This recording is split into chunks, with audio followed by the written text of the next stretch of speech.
सीटी स्कैनर में अब हम बात करेंगे बाढ़ विधानसभा की। बाढ़ विधानसभा बिहार में काफी अहम विधानसभा माना जाता है और जो वर्तमान मुख्यमंत्री है नीतीश कुमार, उनका गृह क्षेत्र भी माना जाता है। और देखिए, ये पटना जिले में आता है, लेकिन मुंगेर लोकसभा में इसके विधानसभा की संख्या है। और सबसे दिलचस्प बात यह है कि यहां बीजेपी के ज्ञानेंद्र कुमार सिंह का कब्जा है और इस सीट के लिए महागठबंधन भी हर बार जोर लगाता है।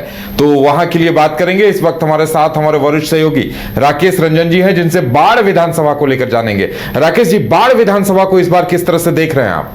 देखिए, बाढ़ एक हॉट सीट जो है वो बन चुका है और हॉट सीट इसलिए बना है क्योंकि चुनावी मुकाबला तो बाद में है, उस मुकाबले से पहले एक मुकाबला चल रहा है।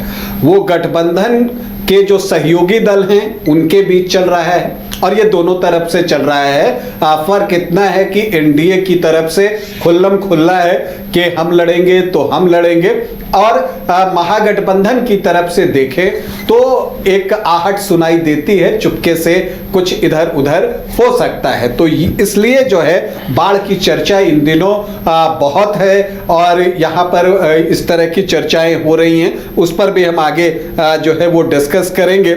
इसके अलावा अगर हम बाढ़ के राजनीतिक इतिहास की बात करें तो 1952 में जो है बाढ़ विधानसभा क्षेत्र बना और 1972 तक जो है यहां पर क्लियर कट आपको दिखेगा कि कांग्रेस का दबदबा था, क्योंकि इन 6 चुनावों में जो 1952 से 72 के बीच हुए उसमें कांग्रेस ने जीत का पंजा खोला, मतलब 5 बार उसे जीत मिली। लेकिन फिर समाजवाद की विचारधारा ने उसकी जगह ले ली और वो विचारधारा फैलती चली गई पूरे बाढ़ में और लोगों ने उसे हाथों हाथ लिया। और फिर जब 1985 का चुनाव हुआ, जब एक सहानुभूति की लहर थी कांग्रेस के लिए, इंदिरा गांधी जो भूतपूर्व प्रधानमंत्री हैं उनकी हत्या के बाद, तो उस समय जो है कांग्रेस उस सहानुभूति पर सवार होकर बाढ़ में एक बार फिर से जीत हासिल करने में सफल रहती है। लेकिन उसके बाद फिर अगर आप देखें तो जनता नामधारी पार्टियों ने ही यहां पर जीत हासिल की है। अब अगर आप देखें तो जो बाढ़ है उसको पटना का मिनी चित्तौड़गढ़ कहा जाता है और इसके पीछे जो है एक वजह यह है, और आप देखेंगे कि यहां जितने विधायक अब तक हुए हैं 17 चुनाव में, एक को छोड़कर बाकी सभी राजपूत जाति से ही आते हैं। और सिर्फ एक बार जो है यहां पर जो है विश्व मोहन चौधरी 1980 में प्रत्याशी जो है वो चुनाव जीते थे, जो कि राजपूत जाति से नहीं थे। इसके अलावा अगर आप देखें तो यहां पर ये नीतीश कुमार की कर्म भूमि रही है और हालांकि लोकसभा का चुनाव एक बार वो यहां से हारे हैं 2004 में, जहां तक मुझे याद है विजय कृष्ण से उन्हें हार का सामना करना पड़ा था। और खैर उसके बाद जो बाढ़ संसदीय क्षेत्र था वो विलोपित हो गया, लेकिन बाढ़ अभी भी विधानसभा क्षेत्र है और यहाँ का चुनाव हमेशा रोचक होता है। और यहाँ पर अगर आप इसे देखें तो पिछले 20 सालों से 2 दशक से यहां पर एनडीए का दबदबा दिखता है। पहले जेडीयू को जीत मिलती थी, अब पिछले 1 दशक से बाढ़ में जो कमल का फूल है वो खिला हुआ है। पहली बार 2015 में अगर आप देखें तो यहां पर बाढ़ में फूल खिला था। अब अगर हम यहां के बाकी आंकड़ों की तरफ बढ़ें तो कुल 17 चुनाव बाढ़ में हुए हैं, जिसमें कांग्रेस को 6 बार सफलता मिली है, जेडीयू 3 बार इस सीट को जीतने में कामयाब हुआ है और समता पार्टी को भी 1 बार जीत मिली है। और राजपूतों का गढ़ ऐसा है कि आपको बताऊं कि लवली आनंद भी यहां से चुनाव जीत चुकी हैं विधायक का, वो भी यहां पर 2005 के फरवरी में जो है वो यहां से चुनाव जीतने में सफल रही थी। तो समता पार्टी को भी 1 बार जो है यहां पर सफलता मिली है 2000 में। जनता दल 2 बार इस सीट को जीता है, बीजेपी को 2 बार सफलता मिली है, जनता पार्टी, जन क्रांति दल और निर्दलीय 1-1 बार इस सीट पर कामयाब हुए हैं। अगर हम ज्यादा चुनाव जीतने वाले उम्मीदवारों की बात करें तो राणा शिवलखपति सिंह 4 बार जीते हैं और जो अभी विधायक हैं ज्ञानेंद्र कुमार सिंह ज्ञानू, वो 4 बार कुमार जो है वो बाढ़ से जीते हैं, 2 बार जेडीयू के टिकट पर, और अभी जो है वो बीजेपी के विधायक हैं। अब हम अगर आखिरी 3 चुनावों की बात कर लें तो 2010 में जो है यहां पर जेडीयू से जो प्रत्याशी थे वो थे ज्ञानेंद्र कुमार सिंह ज्ञानू, और उनके सामने आरजेडी से विजय कृष्ण थे, जिन्होंने कि लोकसभा चुनाव में एक समय नीतीश कुमार को भी पराजित किया था, और जितेंद्र प्रसाद सिंह निर्दलीय चुनाव लड़ रहे थे। तो एक त्रिकोणीय मुकाबला यहां पर हुआ, जिसमें कि ज्ञानेंद्र कुमार सिंह जो जेडीयू के प्रत्याशी थे तब, उनको 53,129 वोट आए, मतलब 47% वोट, और विजय कृष्ण को आए 33,734 वोट और 29.86% वोट, और जितेंद्र प्रताप सिंह को आए 10,114, मतलब 8.95% वोट। तो जीत मिली ज्ञानेंद्र कुमार सिंह ज्ञानू को 19,395 वोट से। फिर 2015 में जो है परिस्थितियां बदली, जब जेडीयू जो है आरजेडी के साथ महागठबंधन में चला गया, कांग्रेस भी वहां पर थी, तो उस वक्त ज्ञानेंद्र कुमार सिंह ज्ञानू जो है वो दल बदल लेते हैं और वो बीजेपी में आ जाते हैं, और बीजेपी उन्हें यहां से टिकट भी देती है, और उनके सामने जो है उनका पुराना दल जेडीयू ही था, और मनोज कुमार वहां पर प्रत्याशी थे। एक आमने सामने की लड़ाई यहां पर होती है, और उसमें ज्ञानेंद्र कुमार सिंह जो है 8,359 वोटों से चुनाव जीतते हैं। उनको 63,989 वोट आए, मतलब 44.44% वोट, और मनोज कुमार जो जेडीयू के प्रत्याशी थे, जिनको कि आरजेडी का भी समर्थन था, कांग्रेस का भी समर्थन था, उनको 55,630 वोट आए, 38.64%। यानी वहां बीजेपी और ज्ञानेंद्र ज्ञानू दोनों की ही पकड़ मजबूत है। जी हां, अब तक यही दिखा है, और यही वजह है कि 4 बार से लगातार ज्ञानेंद्र कुमार सिंह ज्ञानू जो है वो चुनाव जीत रहे हैं। अब 2020 में अगर आप आ जाइए तो यहां पर ज्ञानेंद्र कुमार सिंह ज्ञानू को 49,327 वोट आते हैं। हालांकि उनका वोट गिरता है, वो 32.9% पे आ जाते हैं, लेकिन इस बार जो है गठबंधन में ये सीट कांग्रेस को चली जाती है।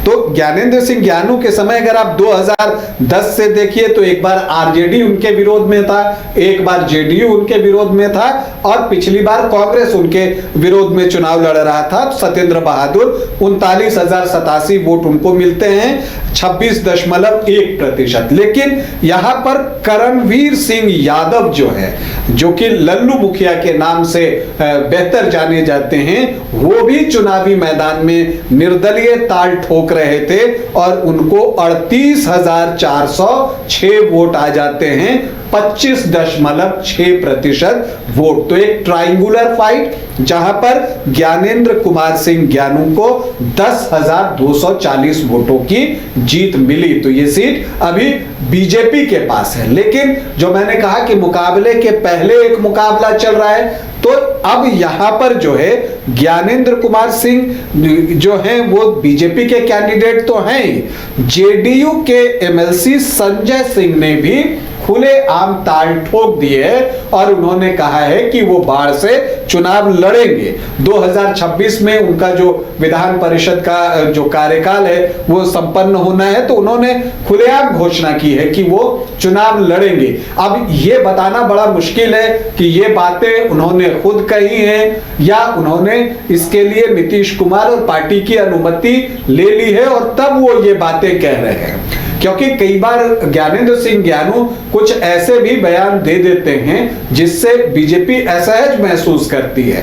तो अब क्या कुछ चल रहा है ये अभी बताना तो मुश्किल है, लेकिन इन दोनों के बीच भी एक मुकाबला चल रहा है। जब मुकाबला होगा चुनाव में वो तब होगा, अभी ये मुकाबला इन दोनों के बीच जो है वो साफ साफ चल रहा है। दूसरी तरफ अगर आप देखिए तो यहां पर आरजेडी भी इस सीट पर चुनाव लड़ना चाहती है, क्योंकि पिछली बार कांग्रेस थी यहां से, सत्येंद्र बहादुर वो तैयारी कर रहे हैं चुनाव लड़ने की, लेकिन आरजेडी से भी तैयारी हो रही है। और नीरज कुमार सिंह हैं जिन्होंने कि सीआरपीएफ से वीआरएस लिया था, वो चुनाव लड़ने के लिए इच्छुक हैं और वो भी जो है जनसंपर्क बढ़ा रहे हैं। और उनकी पत्नी पिछली बार लड़ने वाली थी यहां से चुनाव, नमिता नीरज सिंह, लेकिन तब जो है ये सीट चूंकि कांग्रेस को चली गई थी तो इसीलिए वो लड़ नहीं पाए थे, तो वो आरजेडी से लड़ना चाहते हैं। लेकिन इन सब के बीच जो एक महत्वपूर्ण नाम है और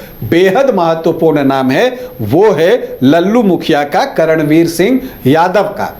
तेजस्वी यादव जो है जब लल्लू मुखिया के घर शादी थी तो वहां पर वो पहुंचे थे और दोनों की जो है वो एक मुलाकात भी हुई थी। जब लल्लू मुखिया की बेटी की शादी में तेजस्वी यादव जो है वहां पर पहुंचे उनके घर पर, तो क्या बातचीत हुई होगी इस पर बहुत कुछ जो है वो निर्भर करता है। हालांकि जो यहाँ पर लल्लू मुखिया हैं उनकी एक अपनी अलग पार्टी है और जिसके वो राष्ट्रीय अध्यक्ष है लोहिया जनता दल, उनको चुनाव आयोग से जो है चुनाव निशान भी मिल गया है बाल्टी का।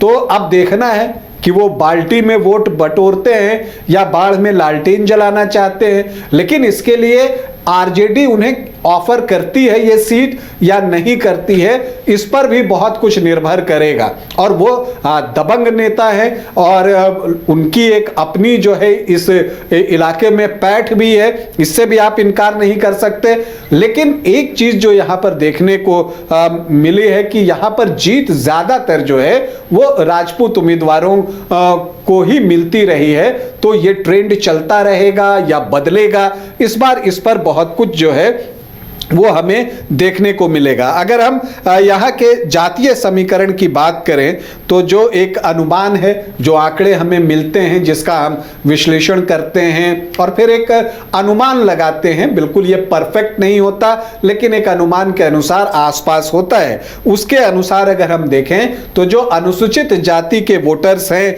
बाढ़ में वो 19.07% हैं, जो मुस्लिम वोटर्स हैं वो 3.3% है, यादव यहां पर 12 से 14% है, कुछ 15 से 16% भी कहते हैं। लेकिन फिर जब आप यहां पर यह देखते हैं कि राजपूत वोटर्स जो हैं, राजपूत बहुल इलाका है बाढ़, तो वो 28 से 30% हैं, कोई इसे 33% तक लेकर चले जाते हैं, कुछ 25-26 तक मानते हैं। तो एक बड़ी संख्या राजपूत वोटर्स की जो है वो बाढ़ में है और भूमिहार भी यहां पर है 7-8%, ब्राह्मण भी 2-2.5%। तो अगर आप देखिए तो केवल जो सामान्य जाति के जो वोटर्स हैं उनकी संख्या ही यहां पर बहुत अच्छी हो जाती है 35-37% के आसपास। फिर कोयरी कुर्मी 8-9% और वैश्य जो हैं वो 7 से 8%। तो समीकरण आपको पूरा एनडीए के पक्ष में दिखेगा। लेकिन होता क्या है कि चूंकि ये राजपूत बहुल क्षेत्र है बाढ़, तो मुख्य जो पार्टियां होती हैं जो चुनाव लड़ रही होती हैं वो जो है राजपूत उम्मीदवार ही अपनी अपनी पार्टी से चुनावी मैदान में उतार देते हैं। तो उससे क्या होता है, जो राजपूत वोट है उसका एक बंटवारा हो जाता है।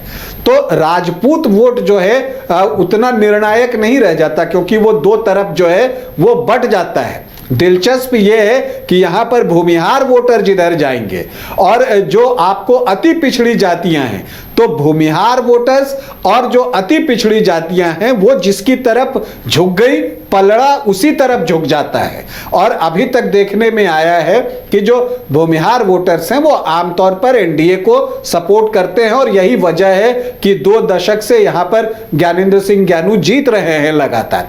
तो अब इस बार क्या होता है, और अगर यहां पर करणवीर सिंह यादव लड़ते हैं तो लल्लू मुखिया, तो उसमें क्या हो सकता है कि जो यादव वोट है वो उनकी तरफ भी शिफ्ट हो सकता है, लेकिन वो और जातियों के वोट भी लेते हैं, ये भी पिछले चुनाव में देखकर लगा है। तो अगर वो उम्मीदवार बनते हैं और अगर आरजेडी उन्हें उम्मीदवार बनाती है तब तो बहुत कांटे का मुकाबला होगा।